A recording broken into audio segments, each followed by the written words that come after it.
Chemmanam Chacko channel ഇതുവരെ subscribe ചെയ്യാത്തവർ subscribe ചെയ്ത് ബെല്ലൈക്കൺ എനേബിൾ ചെയ്യുക. എന്നാലാണ് ഞങ്ങളിടുന്ന പുതിയ വീഡിയോയുടെ നോട്ടിഫിക്കേഷൻ നിങ്ങൾക്ക് ലഭിക്കുകയുള്ളൂ. 1926 മാർച്ച് 7 കോട്ടയത്തെ മുളകുളത്തായിരുന്നു ചെമ്മനം ചാക്കോയുടെ ജനനം. കവി, സാമൂഹിക പ്രവർത്തകൻ എന്നീ നിലകളിൽ പ്രസിദ്ധനാണ് അദ്ദേഹം. യോഹന്നാൻ കത്തനാരും സാറാമ്മയുമാണ് ചെമ്മനം ചാക്കോയുടെ മാതാപിതാക്കൾ. ആലുവ UC കോളേജിലും തിരുവനന്തപുരം യൂണിവേഴ്സിറ്റി കോളേജിലുമായിരുന്നു ചെമ്മനം ചാക്കോയുടെ പഠനം. മലയാള സാഹിത്യത്തിലും ഭാഷയിലും റാങ്കോടുകൂടിയാണ് അദ്ദേഹം ബിരുദം നേടിയത്. പിറവം സെന്റ് ജോസഫ് ഹൈസ്കൂളിലും പാളയംകോട്ടെ saint John's college, Mar Ivanios college Thiruvananthapuram എന്നിവിടങ്ങളിൽ അധ്യാപകനായി ജോലി നോക്കിയിരുന്നു. 1968 മുതൽ 1986 വരെ കേരള സർവകലാശാല പ്രസിദ്ധീകരണ വിഭാഗം ഡയറക്ടറായി അദ്ദേഹം ജോലി നോക്കിയിരുന്നു. 1940 തന്നെ അദ്ദേഹം സാഹിത്യപ്രവർത്തനം ആരംഭിച്ചു. 1946 ചക്രവാളം മാസികയിൽ പ്രവചനം എന്ന കവിത ആദ്യമായി പ്രസിദ്ധീകരിച്ചു. കുഞ്ചൻ നമ്പ്യാർ കഴിഞ്ഞാൽ മലയാള സാഹിത്യ കവിതയിൽ ഏറ്റവും കൂടുതൽ സംഭാവന നൽകിയ വ്യക്തിയാണ് ചെമ്മനം ചാക്കോ. വളരെ കാലിക പ്രശസ്തിയുള്ള കൃതികളായിരുന്നു ചെമ്മനം ചാക്കോയുടേത്.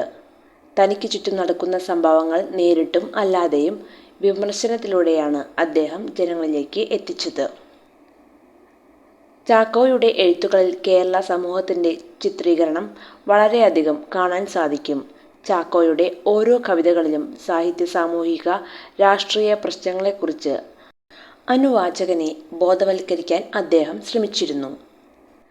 പത്രലോകത്തെ തെറ്റുകുറ്റങ്ങൾ ചെമ്മനം തൻ്റെ എഴുത്തുകളിലൂടെ വിമർശന വിധേയമാക്കിയതിനെ തുടർന്ന് കേരളത്തിലെ ഏറ്റവും പ്രചാരമേറിയ മലയാള മനോരമ പ്രസിദ്ധീകരണം ഏറെക്കാലം ചെമ്മനം ചാക്കോയുടെ കൃതികൾ തമസ്കരിച്ചിരുന്നു. വാർദ്ധക്യസഹജമായ അസുഖങ്ങളെ തുടർന്ന് ചാക്കോ 2018 ഓഗസ്റ്റ് 14 അന്തരിച്ചു. കാക്കനാട് പടമുകളിലെ അദ്ദേഹത്തിൻ്റെ വസതിയിലായിരുന്നു അന്ത്യം. വിളംബരം, അമ്പും വില്ലും, ഭൂമികുലുക്കം, നെല്ല്, ഇന്ന്, പുത്തരി, ഒറ്റയാൾ പട്ടാളം, രാജപാത, ദാഹജലം, അക്ഷരപോരാട്ടം തുടങ്ങിയവയാണ് അദ്ദേഹത്തിൻ്റെ പ്രധാന കവിതാ ഗ്രന്ഥങ്ങൾ. ചക്കര മാമ്പഴം, രാത്രിവിളക്കുകൾ, നെറ്റിപ്പട്ടം തുടങ്ങിയവയാണ് അദ്ദേഹത്തിൻ്റെ ബാലസാഹിത്യ കൃതികൾ. ഇന്ത്യൻ കഴുത, വർഗീസാന എന്നിവയാണ് ചെമ്മനം ചാക്കോയുടെ ബാലസാഹിത്യ കഥകൾ. ചെമ്മനം ചാക്കോയുടെ അനുസ്മരണ ലേഖനമാണ് പുളിയും മധുരവും.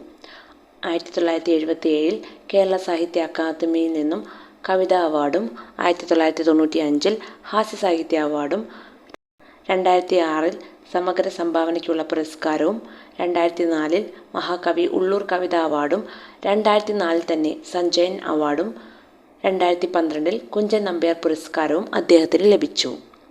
നന്ദി.